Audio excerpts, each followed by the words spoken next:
Halo semua, selamat datang di podcast Komatara, Komunitas Arsitektur Nusantara.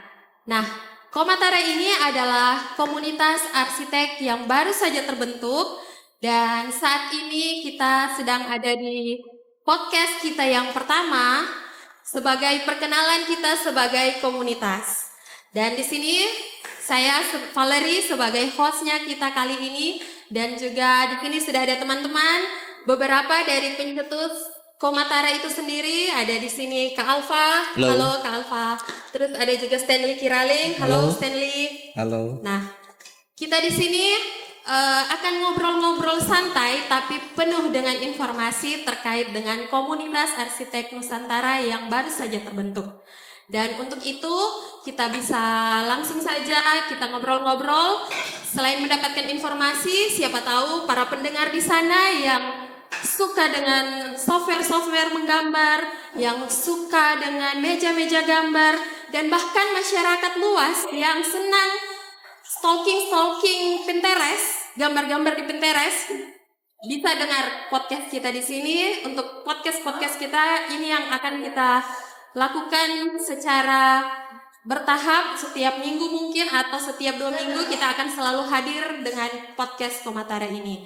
Di podcast ini ruang kita untuk berbicara dan ruang kita untuk berkarya.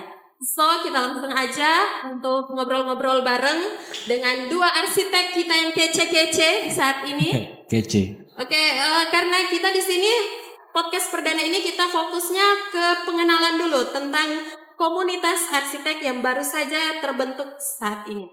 Bukan saat ini, tapi dalam kurun waktu dekat. Dan di sini mungkin kita mulai dulu dari siapa Kak Alfa dulu. Dari Kak Alfa, gimana kira-kira apa sih yang membuat Kak Alfa dan teman-teman yang lain ini kemudian kepikiran buat bikin satu komunitas arsitek ini?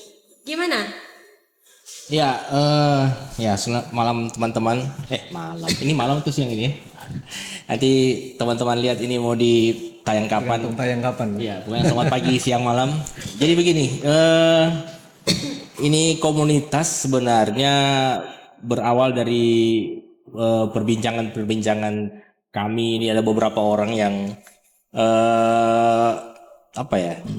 memiliki keresahan tertentu terhadap situasi dan kondisi.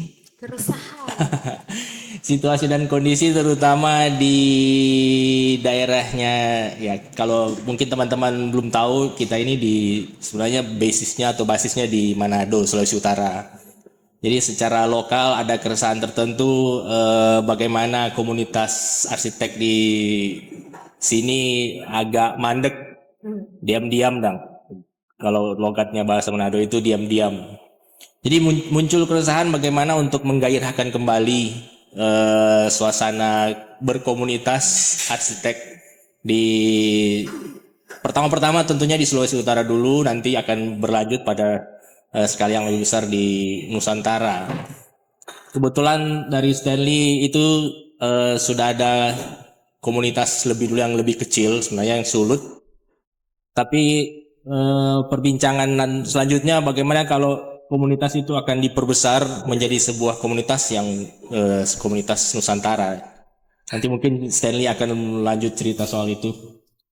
Oke, Stanley bisa tambahin lebih lengkap lagi. Kenapa ini bisa ada Komatara? Tadi Kak Alfa udah cerita bahwa ini ada keresahan tentang arsitek-arsitek lokal kita ini yang mau berkarya membuka peluang. Sehingga terfikirkan oleh beberapa orang arsitek-arsitek muda untuk membuka peluang bagi arsitek-arsitek lokal. Nah, lalu dari Stanley, kira-kira seperti apa pandangannya sehingga mau bersama-sama dengan rekan-rekan yang lain membentuk komunitas ini? Jadi tujuan dari pembentukan komunitas itu dalam rangka menjembatani semuanya kegiatan-kegiatan anak-anak muda di Sulawesi Utara, khususnya jurusan arsitek ya. Setelah lulus dari kampus ini punya jeda waktu untuk masuk ke dunia profesi, ke dunia profesional. Sehingga saya rasa bersama teman-teman itu perlu mewadahi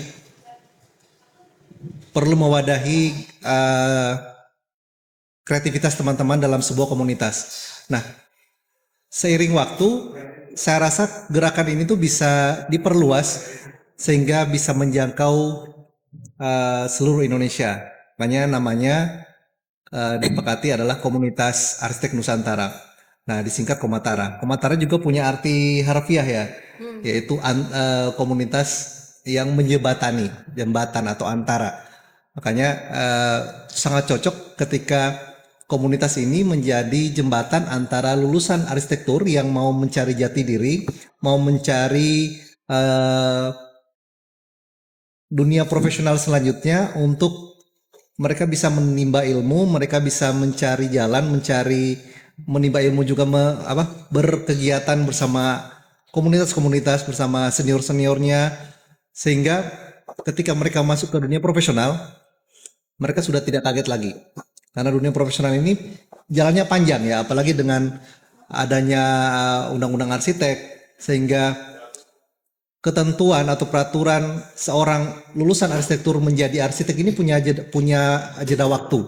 Ketika dia lulus dalam waktu 4 tahun, dia harus sekolah lagi 1 tahun untuk pendidikan profesi, kemudian dia magang lagi 2 tahun, sehingga ada jeda waktu kurang lebih 3 tahun. Nah, jeda waktu 3 tahun ini kalau kita tidak wadahi dalam sebuah komunitas, ini sayang sekali. Memang bersama teman-teman saya rasa komunitas ini menjadi komunitas yang paling cocok ya untuk kondisi saat ini. Itu mungkin ya, nanti kita berkembang di diskusi. Oke. Ya, jadi komunitas arsitektur Nusantara ini benar-benar akan mewadahi dan menjembatani antara lulusan-lulusan baru dengan arsitek-arsitek profesional. Dan tentunya tidak hanya itu, tentu juga akan menjadi suatu kolaborasi dan sinergi antara arsitek, khususnya arsitek lokal nih. Kita di sini bisa saling mendukung satu sama lain untuk kita sama-sama berkarya dalam dunia arsitektur. Nah, buat lulusan-lulusan baru, calon-calon lulusan sarjana arsitektur, ini menjadi komunitas yang cocok buat kalian untuk bergabung agar kalian nanti ke depannya bisa lebih luas pengetahuannya bagaimana tentang dunia arsitektur itu, supaya kalian akan semakin tertarik tentang dunia arsitektur itu sendiri. Nah, terkait dengan menjembatani atau mau mewadahi mereka para lulusan baru, mau berkolaborasi antar arsitek, lalu kira-kira Komatara ini komunitas yang jenisnya seperti apa kira-kira? Komunitas arsitek ini sebenarnya sudah cukup banyak ya, terbentuk di banyak daerah. Nah, komunitas arsitek Nusantara ini seperti apa bentuknya? Jadi mungkin bisa dijelasin bedanya juga mungkin dengan komunitas-komunitas yang lain itu seperti apa kira-kira? Gimana Stanley? Kalau menurut saya komunitas arsitek Nusantara ini sebenarnya bedanya sedikit saja. Cuma karena ini berdiri karena ada keresahan tadi antara lulusan baru ke dunia profesional, ini ada gap yang terlalu jauh. Itu mungkin menjadi pembeda. Kalau mungkin komunitas-komunitas lain hanya sebagai perkumpulan, tapi komunitas ini tuh punya beban moral sebenarnya ya, karena memikirkan bagaimana proses transisi ini, kita mengisi kekosongan ini. Dan sebagai komunitas saya pikir harus legal. Nah, legal ini tentu kita harus mengurus perizinannya, kemudian mengurus legalitas secara institusinya, sehingga ketika kita punya program-program yang mengarah kepada kegiatan-kegiatan resmi, kita sudah punya legalitas. Nah, di samping itu karena ini komunitas juga bersifat nasional, terbuka kerjasama dengan mitra-mitra yang punya kepentingan dalam rangka masih menjadi satu kesatuan dalam bisnis arsitektur ya.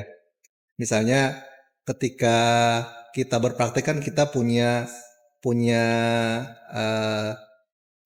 rekan-rekan mitra dari produk atau dari pabrikan yang butuh sosialisasi atau dukungan untuk kita bisa masuk ke dunia proyek, Maka komunitas ini juga menyediakan wadah itu. Oke, jadi dikatakan tadi legal, berbadan hukum, dan berskala nasional. Wih, keren nih. Kalau kita bicara soal legal, artinya kita sudah harus punya seperti komunitas-komunitas legal lainnya. Punya visi dan misi. Apakah komunitas arsitek Nusantara ini punya visi misi ke depan? Ya tentu saja. Kalau sebagai kalau kita mau benar-benar serius untuk bergerak, tentu saja kita punya harus didukung oleh harus dengan dasar yang legal. Jadi kita sudah menyiapkan ADART dan dalam ADART itu sudah kita susun sebuah visi dan beberapa misi. Ya, saya contek saja langsung dari ADART-nya ya. Mungkin dari AD ini, anggaran dasar. Yeah. Jadi visi komunitas ini adalah menjadi komunitas yang mendorong kolaborasi kreatif dan inovasi dalam dunia arsitektur global dengan menciptakan ruang yang mendukung pengembangan profesional, berbagi informasi dan pengetahuan, kerjasama serta menjawab tantangan masa depan dengan inklusif, berkelanjutan dan relevan dengan kebutuhan zaman. Nah, itu visi kita Komatara. Dan tentunya untuk mendukung visi tersebut untuk mendukung visi kita punya beberapa misi ada 6 di sini tercatat. Saya mungkin akan membaca yang headingnya saja. Pertama itu mendorong kolaborasi global, menyediakan ruang edukasi dan pengetahuan. Ketiga, meningkatkan kompetensi profesional. Keempat, fasilitasi diskusi dan bedah karya arsitektur. Kelima, mendukung sinergi dengan arsitek lokal dan nasional. Keenam, menghadapi tantangan masa depan dengan mengembangkan program dan inisiatif yang berfokus pada keberlanjutan dan solusi desain untuk mengatasi tantangan arsitektur masa depan. Itu visi-visi kami, ada 6. Kalau ada memang karena kami sekarang benar-benar bersemangat, misi-misi ini sudah terwujud dalam beberapa program. Mungkin saya bisa sampaikan itu program Digital Hub.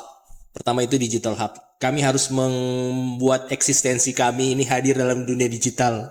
Mau tidak mau itu harus ada. Pertama kita sudah menyediakan website komatara.net. Itu harus pertama selain untuk mendukung legalitas yang apa yang bisa kita lihat di website itu? Memang untuk sementara kita juga membangun kontennya. Dalam website itu untuk sementara masih ada merekam beberapa kegiatan yang sudah dilakukan, terutama kegiatan diskusi selasaan namanya. Diskusi selasaan itu diskusi ringan tapi dalam. nanti mungkin akan ada di kolom deskripsi. Ini kan akan di YouTube nanti kan akan ada di kolom deskripsi website sama tempat diskusi selasaan itu. Linknya? Ya, linknya itu nanti akan dimasukkan di situ. Tapi intinya itu ada beberapa program jalan yang memang kami tidak tidak mau menunggu seperti komunitas lain atau karena energinya masih sangat besar. Jadi kami tidak mau paralel jalan antara gerakan acara-acara offline berjalan bersama-sama dengan kegiatan-kegiatan yang online yang sudah bisa dilakukan, kami akan lakukan. Soalnya kalau kegiatan offline terus terang ada beberapa persiapan yang benar-benar memang harus siap. Seperti podcast ini, itu kegiatan offline yang persiapannya benar-benar harus matang supaya seperti yang perdana ini terus terang kalau dicerita di balik layarnya banyak kisah ya. Banyak kisah. Tapi itu ada beberapa program yang kami sudah jalankan untuk mendukung misi tersebut. Nanti mungkin Stanley juga akan cerita-cerita soal yang sudah dijalankan maupun rencana nanti ke depan. Ya, mungkin Stanley bisa melengkapi ya. Melengkapi berbicara visi, kita berbicara program. Tentu banyak program-program kita ke depan. Tapi mungkin Stanley bisa uraikan program-program unggulannya saja dulu yang memang mungkin sudah disiapkan secara matang. Baik, ini salah satu programnya ya, podcast Komatara ini salah satu program dan salah satu program unggulan kita bersama nih. Karena di sini tempatnya kita untuk memberi informasi dan juga kita berdiskusi tentang dunia arsitektur, khususnya arsitektur di sekitar kita saat ini, dan semoga ini bisa berkembang lebih luas. Nah, selain podcast ini secara online, dengar-dengar ada sudah punya rencana program untuk offline juga seperti sayembara dan lain-lain. Mungkin Stanley bisa jelaskan lebih jauh tentang program-program unggulan kita. Baik, jadi program-program yang sedang kita susun saat ini maupun yang sudah berjalan, salah satunya podcast ya, merupakan program unggulan. Yang kedua mungkin pameran arsitektur salah satunya. Kemudian sayembara, itu ada kolaborasi dengan asosiasi, entah itu ada dari Ikatan Arsitek Indonesia, kemudian Himpunan Desain Interior Indonesia juga bisa berkolaborasi untuk anggota-anggota yang mau mendapatkan nilai KUM ya. Kemudian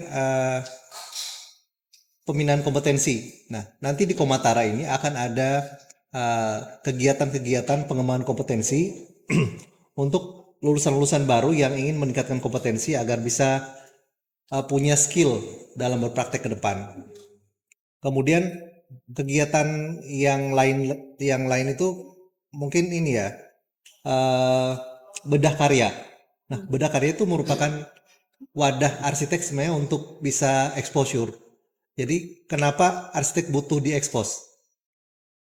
Arsitek ini punya kode etik ya. Kalau di Ikatan Arsitek Indonesia punya kode etik. Jadi tidak boleh mengiklankan diri secara direct. Makanya butuh sebuah wadah ketika arsitek ini terekspos, maka secara tidak langsung dia dikenal. Nah, wadah untuk memperkenalkan diri itu kita siapkan. Ya, keren ya. Jadi program-program unggulannya ini benar-benar menghadirkan sesuatu yang benar-benar bermanfaat buat lulusan-lulusan baru, buat calon-calon lulusan sarjana arsitektur, dan bahkan arsitek-arsitek muda yang sudah berkarya atau baru mau mulai berkarya. Nah, jadi tadi di dalam visi misi ada dijelaskan tentang peningkatan kompetensi. Nah, pasti yang dengar ini ada bertanya-tanya ya, apakah nanti di program-program peningkatan kompetensi yang sudah dijabarkan tadi itu kira-kira yang akan kasih ini berkompeten tidak? Nah, mungkin kita intermezzo sedikit ya. Bagaimana Kak Alfa juga Stanley ini terkait dengan kompetensi mereka masing-masing. Jadi kita perkenalan personal boleh kali ya. Kita perkenalan singkat aja personalnya, lalu mungkin langsung masuk ke kompetensi masing-masing dari kedua arsitek-arsitek kece kita di hari ini.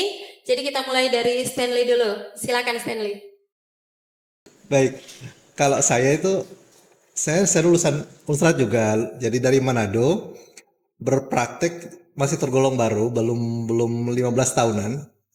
Jadi setelah kuliah itu saya ikut relawan dulu, kemudian balik ke profesi. Nah, dalam dunia praktek arsitektur ini sebenarnya perjalanan itu mulai dari bawah ya. Sejak lulus itu dikasih kerjaan dari dosen, kemudian mulai berani berpraktek sendiri, lama-lama punya klien, kemudian lama-lama punya prinsip desain sendiri, dan ya kita enjoy di situ. Kemudian ketika berpraktek kan ya ikut peraturan ya. Dikala pemerintah atau asosiasi mensyaratkan sebuah sertifikasi, ya ikut mensertifikasikan diri. Saat ini saya sertifikasinya STRA kualifikasi 1, dan ya saya turut mendorong teman-teman arsitek yang berpraktek untuk ikut mensertifikasikan diri, karena dengan mensertifikasikan diri ini kita punya legalitas, klien-klien kita juga terlindungi secara hukum, kita juga terlindungi secara hukum. Ketika ada masalah ke depan, kita punya payung hukum karena sudah punya undang-undang arsitek. Tapi jenjang untuk masuk ke dunia profesional ini panjang. Jadi makanya ada komunitas ini untuk membantu lulusan arsitek ini untuk bisa mendapatkan sertifikasi profesional. Ini lumayan panjang nih. Nah, kompetensi yang saat ini saya mulai tekuni itu mulai dari kuliah semuanya, belajar software, kemudian karena ikut sertifikasi itu ada banyak kompetensi yang harus dipenuhi di Ikatan Arsitek Indonesia. Ada 13 butir kompetensi kalau nggak salah, itu mulai dari pemecahan masalah, kemudian analisis, paling banyak itu problem solvingnya kita sudah dapat di kuliah sebenarnya, di desain arsitektur sudah dapat semua kalau teman-teman lulusan arsitek. Nah, ke depan bersama teman-teman saya harap dengan visi misinya Komatara ini tuh makin banyak orang yang makin banyak lulusan arsitektur itu terjun ke dunia profesi arsitektur. Karena saat ini tuh coba bayangkan angkatan saya atau mungkin angkatannya Kak Alfa itu dari 100 misalnya bisa dihitung berapa orang yang betul-betul terjun ke arsitektur. Selebihnya itu mungkin ke cabang-cabang profesi lainnya atau mungkin keluar dari cabang ilmu arsitektur. Itu sebenarnya menjadi PR ya. Apa sebenarnya yang menjadi masalah? Kenapa profesi arsitek ini sulit untuk ditembus, padahal kebutuhan arsitek di Indonesia itu lumayan banyak. Nah, sekarang baru terpenuhi mungkin sekitar 30% atau 20% menurut data Dewan Arsitek Indonesia ya. Sehingga saya tuh punya kerinduan profesi atau organisasi profesi semacam Ikatan Arsitek Indonesia itu mewadahi sebanyak-banyaknya lulusan arsitektur agar bisa masuk ke asosiasi. Nah, bagaimana caranya membangun atau melaksanakan program-program yang lebih mudah diikuti oleh lulusan-lulusan arsitektur. Tidak serta-merta program-program ini tuh diikuti oleh anggota sendiri yang kebutuhannya beda.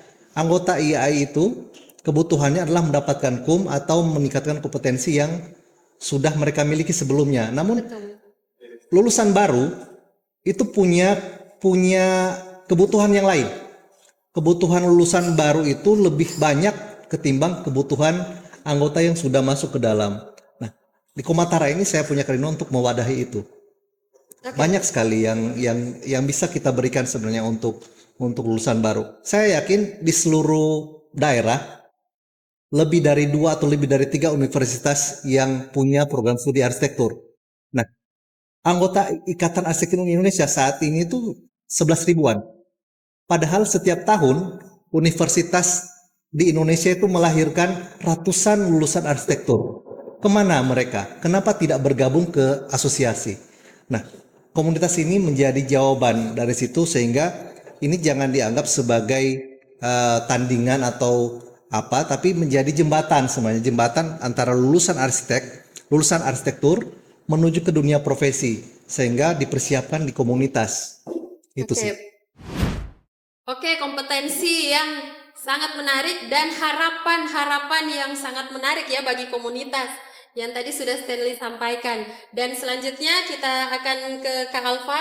Kak Alfa bisa, Kak Alfa ini introvert, tapi boleh ya kita kulik-kulik sedikit personalnya Kak Alfa dan kompetensinya tentunya, supaya apa sih dari kompetensinya Kak Alfa, apa yang bisa Kak Alfa berikan untuk komunitas ini? Silakan Kak Alfa. Ya, dari penyebutannya saja sudah ketahuan bahwa sebenarnya saya ini tua. Dipanggil Kak. Ya, saya lulusan arsitek Unsrat angkatan 98. Terus sekarang sekarang sedang mengambil S3 di ITB. Jadi S2 dari ITB juga. Sekarang berarsitektur di salah satu biro arsitektur di Bandung, sudah 5 tahun berjalan. Saya kebetulan berspesialisasi di parametric design specialist di biro tersebut. Jadi kalau soal kompetensi ya bisa lah ya untuk parametrik bukan bisa lah ya. Parametrik itu sesuatu yang masih, apalagi secara lokal itu kayaknya masih dianggap baru ya untuk kita. Sudah lama ada tapi sepertinya belum banyak yang menguasai tentang parametrik. Betul. Kak Alfa sendiri sejak kapan mulai menguasai? Apakah itu sudah jadi salah satu prinsip desainnya Kak Alfa? Bisa dibilang begitu sih sebenarnya. Jadi kalau parametric design itu sebenarnya passion sih, dari passion pribadi. Sejak kapan muncul passion ini? Tunggu, hitung-hitung itu dari 2012. Hitung berapa tahun ya? 13 tahun. 12 sudah lulus? Sudah lulus. S2? Belum S2. Belum S2. Jadi dari 2012 itu sudah mengulik-ngulik parametric design. Dan ya syukurlah sampai sekarang dipercayakan jadi salah satu parametric design spesialis di Biro Arsitektur tersebut sih. Dan kerinduan saya di Komatara nanti saya bisa menularkan kompetensi tersebut, karena memang nantinya di ke depan perusahaan-perusahaan besar itu akan sangat terbantu dengan parametric design. Nah, mudah-mudahan di Komatara akan ada workshop untuk peningkatan kompetensi khususnya buat teman-teman arsitek muda, biar kapabilitas mereka itu bisa upgrade level mereka sih. Iya, dan parametric design ini banyak sekali ya yang tertarik, walaupun bikin mumet sebenarnya untuk mempelajarinya. Tapi kemarin Kak Alfa sudah pernah sharing dengan mahasiswa dan ternyata banyak yang antusias, bahkan mau workshopnya ya gimana? Gimana Kak Alfa? Kalau mahasiswa yang minta workshop tuh biasanya mintanya gratis. Nanti bisa diatur Gratis, dengan terjangkau lah. terjangkau bukan gratis Gimana? juga. Mau nggak kira-kira? Bisa dengan Komatara kita bisa atur lah. Bisa diatur. Yang penting Yang penting banyak antusias, karena kalaupun kita sudah semangat terus pesertanya cuma sedikit kan jadi malas juga mau ngajar. Tapi kalau dilihat dari sharing yang kemarin, sepertinya semua ya kayaknya angkat tangan mau dong dibikinin workshop karena mereka sangat tertarik dengan parametric design ini untuk kedepannya. Dan ini dua personal punya prinsip desain mereka masing-masing. Mungkin bisa balik ke Stanley sebentar ya. Stanley kalau nggak salah belakangnya ada Green Professional sama Inatika, kira-kira bagaimana?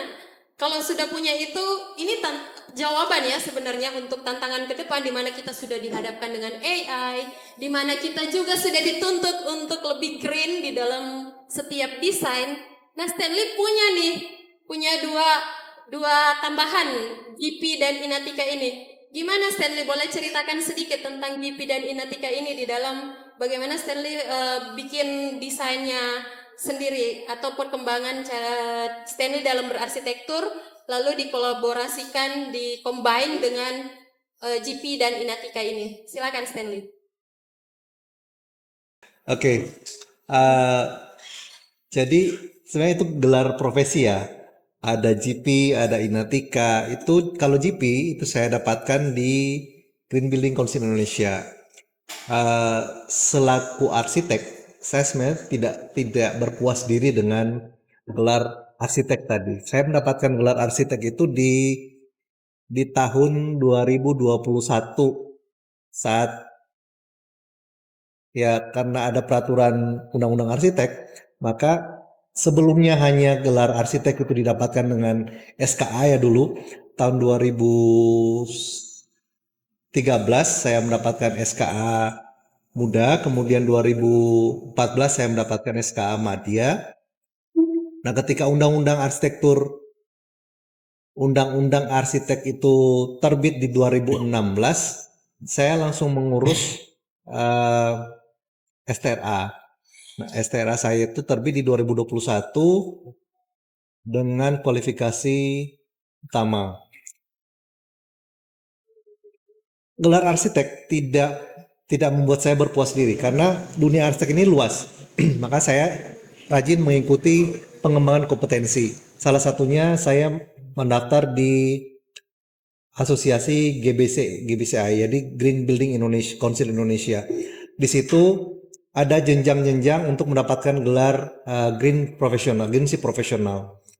Nah, kenapa saya mengambil kompetensi Green Sea Professional?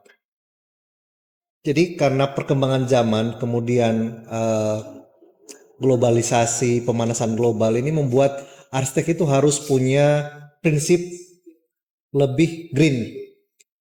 Dan benar saja ketika saya selesai mengikuti ujian kompetensi itu, prinsip desain saya berubah. Awalnya saya nggak begitu concern ke penghematan energi, kemudian analisis klimatologi yang tidak begitu kuat. Ketika selesai punya kompetensi itu tuh, prinsip itu berubah. Apa namanya ya? Pertimbangan energi itu menjadi luar biasa kuat, di mana desain hanya tidak berkutat di estetika saja, namun perhitungan-perhitungan mekanikal, elektrikal, kemudian plumbing itu sangat dipertimbangkan. Oke, kalau Inatika itu saya mengambil kompetensi di Inatika karena berpikir Inatika merupakan salah satu asosiasi yang bergerak di bidang teknologi. Nah, di situ ada sektor konstruksi, sehingga arsitek bisa masuk ke dalam asosiasi itu. Ketika masuk ke asosiasi itu makin terbuka informasi bahwa teknologi menjadi teman untuk mendesain, di mana AI merupakan salah satu subset di teknologi itu. Awalnya saya mengira AI merupakan merupakan hambatan atau merupakan kekhawatiran akan menggantikan profesi arsitek, tapi ternyata tidak.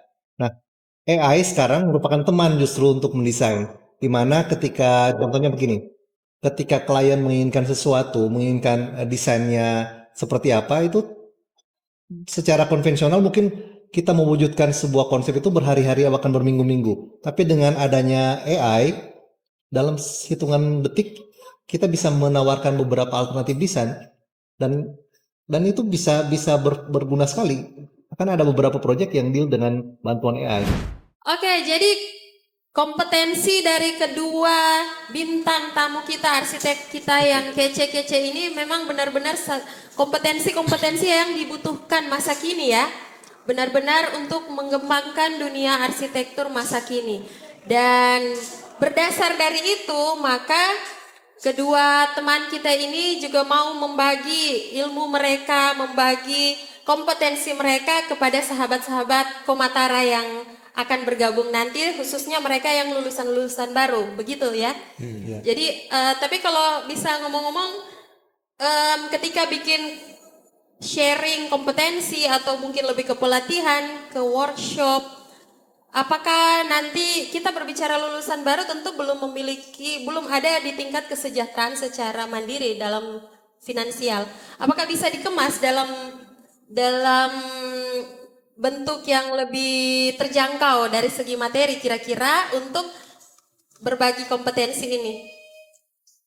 Gimana Kak Alfa, menurut Kak Alfa sendiri mau nggak nanti berbagi kompetensi, berbagi dalam hal pelatihan, workshop dengan harga yang terjangkau untuk mereka?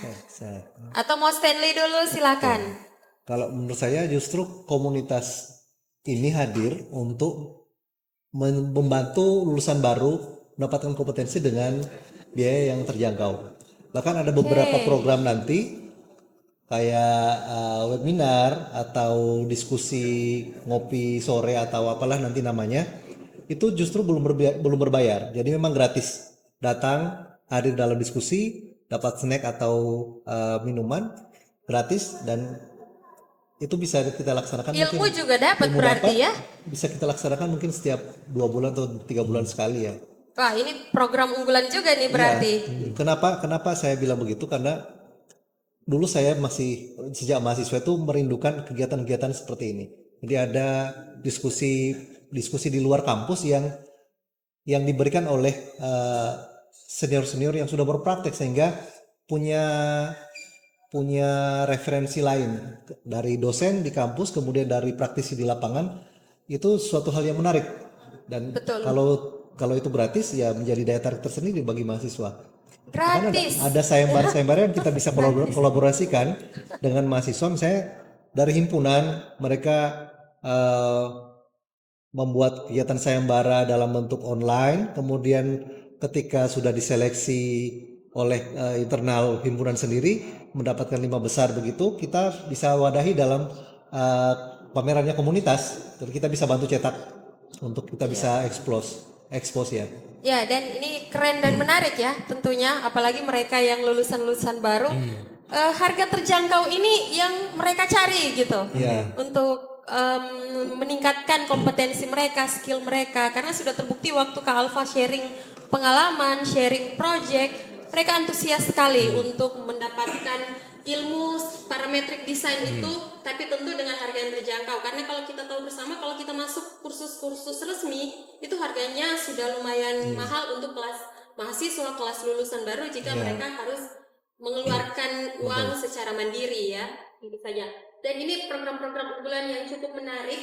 Dan mungkin kita balik lagi ya tentang Komatara setelah kita selidiki sedikit tentang personal dari masing-masing arsitek-arsitek kece kita di saat ini. Kita balik lagi ke Komatara. Jadi podcast ini merupakan salah satu program unggulan juga yang akan mulai rutin dilakukan. Nah, kira-kira format podcast seperti apa sih yang bisa ditawarkan dari Komatara ini ke depan? Dan biar penonton kita di saat ini mereka sudah punya bayangan nih, dan kalau mereka tertarik, mereka oh iya saya mau nih nonton podcast selanjutnya. Ada apa sih di podcast kita selanjutnya? Mungkin bisa dijelaskan. Mau Kak Alfa dulu, silakan. Ya, sebenarnya gini, kenapa podcast mungkin bisa jadi program unggulan kita ya Komatara. Pertama itu podcast, kalau kita lihat sekarang kan perkembangannya semua orang bikin podcast. Betul. Karena itu salah satu cara di mana pertukaran pengetahuan itu bisa langsung terjadi. Maksudnya dan itu bisa diakses kapan saja. Dalam arti walaupun kita rekam podcast hari ini misalnya, 2 tahun depan itu masih bisa dilihat, masih bisa diakses orang. Berbeda misalnya dengan diskusi offline yang kalau sudah terjadi ya terjadi dan tidak bisa diakses di kedepannya. Nah itu mungkin jadi perhatian kita juga bahwa podcast ini salah satu media di mana kita bisa membagikan pengetahuan kita untuk meningkatkan kompetensi teman-teman. Kalau di luar sana kan banyak podcast ya dalam topik-topik umum. Kalau dalam podcast topik arsitektur ada tapi tidak terbatas ya. Dan topik juga mereka mungkin akan terbatas pada lokalitas mereka. Nah, kita juga berusaha di sini juga ada lokalitas yang kita angkat dalam podcast tersebut. Nah, nanti akan ada beberapa format mungkin bercerita diskusi ringan seperti sekarang. Ada juga podcast nanti mungkin akan mengundang narasumber dengan kompetensi memang benar-benar menguasai materinya topik tertentu. Kemudian kita akan mungkin podcast dengan mahasiswa mungkin ya. Mahasiswa dari Mahasiswa Direktorat juga. kita akan undang sebagai teman diskusi, mungkin dari GBCI, mungkin dari Inatika, pokoknya dari asosiasi, dari IAI mungkin Luas, kita, jangan iya saja ya. tidak terbatas pada kita saja. Kemudian kita juga akan selain podcast dari universitas juga bisa. ya dari kampus, dari akademisi, itu kita akan inklusif semua biar nah itu dengan tujuan itu bisa terekam dan bisa diakses oleh semua orang Dan kapan saja. dan gratis. Ya, gratis. Gratis itu intinya gratis. Dan apa lagi? Mungkin kita akan bikin review Iya, review karya mungkin bisa. review karya. Jadi orang yang datang ke podcast akan membicarakan karyanya, mungkin jadi semacam exposure juga ke mereka ya. Iya, berbicara review karya ya. Kalau nggak salah selain podcast juga punya program unggulan itu Ya. review karya ya, kalau nggak salah. Nah, mungkin Stanley bisa jelaskan kalau tentang review karya tuh kira-kira kita gimana? Review karyanya cukup mungkin kayak podcast gini kita duduk ngobrol Nggak, karyanya atau ada format lain untuk review? Jadi arsitek di Indonesia itu kekurangan media, kekurangan wadah untuk bisa expose. Juga terhalang kode etik profesi sebenarnya. Kita tidak boleh secara direct beriklan, tidak boleh. Makanya kita butuh wadah yang indirect sebenarnya untuk expose, supaya terkenal, supaya bisa secara tidak langsung memperkenalkan karya. Nah, dengan program bedah karya ini diharapkan arsitek-arsitek yang ada di Indonesia itu punya alternatif wadah sebenarnya sih. Itu aja ya. Mungkin kita bisa tambahkan. Oh iya. Sebenarnya ya memang setiap arsitek itu akan perlu di exposure. Nah ini bukan kelemahan sih, yang belum diperhatikan oleh Wadah Karya selama ini, itu yang dipilih itu yang sudah bernama. Iya. Yang sudah ada. Bagian besarnya Sudah. karyanya mereka yang sudah punya nama besar. Betul. Juga. Nah kita Komatara mungkin akan melihat mereka yang belum terekspos. Ya justru yang tidak terekspos itu yang kita akan ekspos. Kalau yang di webinar atau di mana kan kita sering lihat itu rumah yang atau kafe yang skala besar terus yang dibikin oleh nama tertentu. Ya kita akan mencoba merangkul, mengangkat yang kawan-kawan yang belum ada kesempatan untuk terekspos. Khususnya arsitek-arsitek lokal kita ya. Ya, apalagi, betul. Ya, dan ini menjadi program yang menarik dan juga tentu sangat bermanfaat dan bisa dimanfaatkan juga bagi arsitek-arsitek, khususnya arsitek-arsitek lokal kita. Karena mereka yang lulusan-lulusan baru, meskipun mungkin mereka belum bisa disebut sebagai arsitek ya, karena masih menjadi lulusan baru, tapi beberapa dari mereka ternyata juga sudah berkarya, sudah mulai punya bangunan-bangunan yang mereka desain dan sudah terbangun, sehingga perlu juga bagi kita untuk bantu mereka untuk mengekspos karya-karya mereka secara lebih luas lagi. Oke, jadi lalu selanjutnya mungkin kita sudah pada akhir-akhir bagian ya dari podcast. Kita mau tanya-tanya untuk harapan ke depan dari tim Komatara ini sendiri terhadap komunitas ini. Jadi untuk kedepannya apa sih harapan dari Kak Alfa, Stanley sebagai bagian dari perintis Komatara ini? Kita mulai dari Kak Alfa dulu ya. Gimana harapan ke depannya? Tentu saja pertama-tama karena ini komunitas dirintis berdasarkan semangat dan harapan bersama. Memang dan juga sebenarnya kita harus mengakui bahwa ini dimulai benar-benar dengan semangat dan harapan saja. Jadi untuk mengetahui apakah akan berjalan dengan baik, nah itu sebenarnya bergantung pada semangat dan harapan, dan juga nanti akan dari teman-teman teman-teman di luar sana juga yang akan mau bergabung dengan kami di sini Komatara. Ya itu butuh semangat dari kawan-kawan juga sekalian, karena memang betul-betul dengan semangat dan harapan yang sama saja. Jadi mau dibilang profesional, komunitas profesional yang sudah tahu step by step itu juga tidak bisa dibilang begitu ya. Jadi memang benar-benar kawan-kawan dari luar sana yang menonton sekarang, audiens arsitek-arsitek muda terutama, ya harapannya bisa gabung bersama-sama dengan kami di sini untuk mencapai apa yang kita cita-citakan bersama. Mewujudkan visi misi dari Komatara juga itu sendiri ya. Dan mau Stanley tambahkan? Ya, saya tambahkan. Ya, harapan saya ke depan Komatara bisa menjadi alternatif wadah pengembangan diri atau kompetensi lulusan-lulusan baru atau lulusan-lulusan yang sudah lama pengen mengembangkan kompetensi yang belum masuk ke dunia profesi. Jadi ada wadah yang kita bisa bergabung. Jadi kita kayak mengisi kekosongan ruang ya. Jadi saya sadar karena memang saya mulai dari nol merintis karir juga butuh. Saya mengalami proses jeda antara dunia kampus dengan dunia profesional. Makanya Komatara ini harapan saya bisa menjadi alternatif itu. Kemudian harapannya kegiatan-kegiatan ke depan itu menjadi konsisten ya, menjadi lebih variatif, menjadi lebih banyak mitra-mitra yang bergabung bersama kami, saling kolaborasi, entah itu dari asosiasi, dari industri, dari kampus atau dari mahasiswa juga boleh, dari masyarakat umum juga boleh yang ingin kolaborasi dengan Komatara.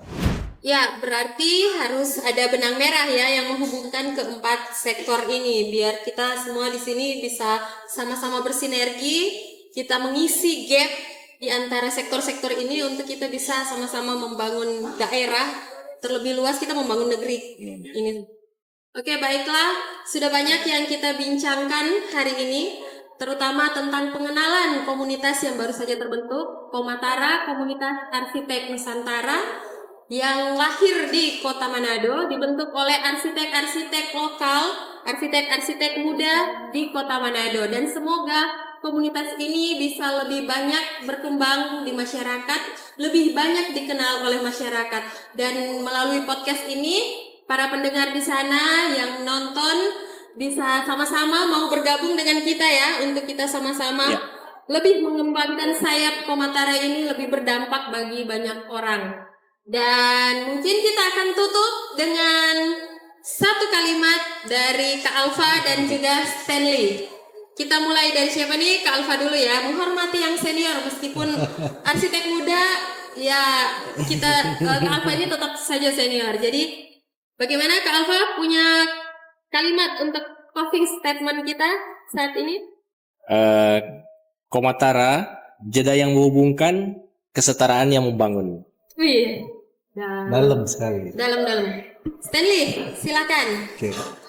Komunitas Arsitek Nusantara, berbagi inspirasi, membangun negeri. Sadap. Jadi inilah semua yang kita bisa sampaikan terkait komunitas kita. Dan bagi siapa saja yang mau mengenal kita lebih jauh lagi, ayo silahkan subscribe, like, and comment podcast kita ini dan channel YouTube kita, karena kita akan menampilkan podcast-podcast selanjutnya. Dan mungkin teman-teman di sana boleh juga follow ya medsos-medsos kita supaya bisa banyak informasi juga tentang Komatara. Bukan sekedar Komatara aja yang bisa kalian tahu, tapi isi di dalam Komatara itu sendiri, di mana kita akan lebih banyak informasi dan edukasi khususnya dunia arsitektur. Dan buat teman-teman juga bisa ya komen-komen di bawah kira-kira mau topik apa ya di podcast kita selanjutnya. Bisa komen mau topik apa atau mau gestarnya siapa, bisa ya, bisa silakan komen. Dan jika memang berkenan gestarnya dan topiknya bisa kita bahas, jadi kita bisa, kita juga. iya betul, jadi kita bisa tayangkan pada podcast kita selanjutnya. Untuk itu kita semua di sini undur diri, sampai jumpa pada podcast kita di selanjutnya. Bye.